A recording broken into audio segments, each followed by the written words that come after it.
This is video 3 of a 6-part video series dealing with the reporting of injuries, illnesses, and exposures. In the first 2 videos, we introduced the program to you, and we showed you the SharePoint site where the injury, illness, and exposure report form and checklists can be found. In this video, we're going to review additional forms that may be necessary if you seek medical care.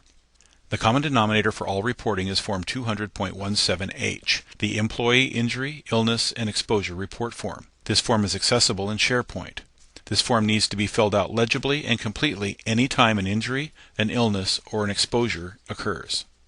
If an employee seeks medical care, additional forms are required, and we're going to go over those forms one at a time. It is critical to remember and understand that any additional forms other than the Employee Injury, Illness, and Exposure Report Form must be received from the battalion chief or the operations analyst. Only the battalion chief or the operations analyst have the correct forms.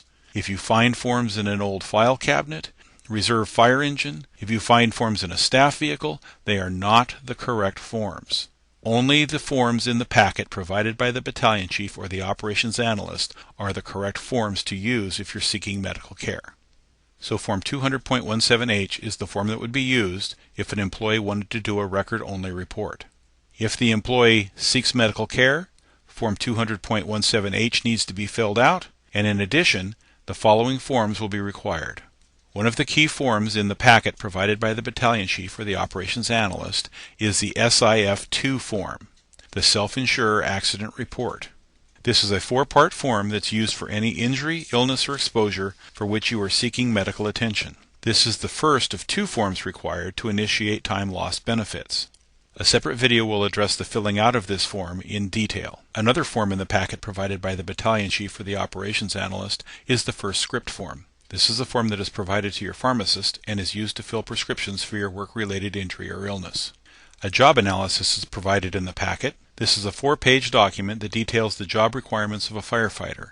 This is the form that your doctor will use to complete his medical certification form. Another document that's in the packet is a Guide for Workers' Compensation Benefits. This is a Washington State Department of Labor and Industries publication. It's a publication that is for employees of self-insured businesses, and it explains the benefits that are available if you experience an on-the-job injury. The medical certification form is the second of 2 forms, along with the SIF-2, that is required to initiate time loss benefits. This is a form that will be completed by the physician who's treating you for your workplace injury, illness, or exposure. The form has 3 sections: certification of illness and injury, certification for light duty, and certification for full duty with no restrictions. Updated doctor's notes are required during regularly scheduled doctor's visits when your work status is not going to change. But anytime there is a change in your work status, the medical certification form needs to be filled out. A separate video will review the filling out of this form in detail. So let's review. Anytime there is an injury, an illness, or an exposure, whether it's a record-only report or whether you're going to seek medical care, Form 200.17H, the Employee Injury, Illness, and Exposure Report Form, needs to be filled out legibly and completely.